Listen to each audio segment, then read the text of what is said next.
সকালে অনেকদিন পর দাদার সাথে বের হলাম। ছোটবেলায় অনেক যেতাম দাদার সাথে চা খাইতে। দাদাও সাথে করে নিয়ে যেত। এখন আমগুলা কেবল হাত পায়ে বড় হইছি। হুম, এখন আর দাদার সাথে যাই না। তো অনেকদিন পর বাড়িতে আসলাম। দাদার সাথে বললাম, দাদা চল তো চা খাই আসি। তো এই দাদার সাথে যাওয়া তো আমাদের গ্রামের পাশে একটি গ্রাম আছে, নাম ছোট পাশালিয়া। ওইখানেই দাদা প্রতিদিন সকালে চা খেতে যায়। তো দাদার সাথে এখানে আসলাম। এই হচ্ছে বাজার। আর এই হচ্ছে লায়ন নজরুল ইসলাম ডিগ্রি কলেজের, হ্যাঁ, একটা সাইনবোর্ড, যেটা দেখাচ্ছে কোন দিকে লায়ন নজরুল ইসলাম কলেজ।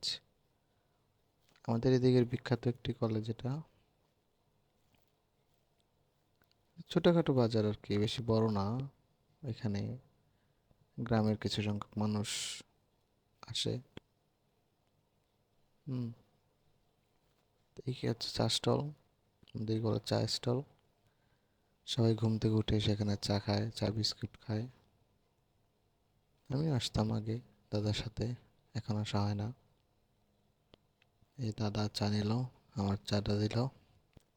দাদা বলতেছে বিস্কুট খাবো কিনা, তা আমি তো বিস্কুট খাবো না।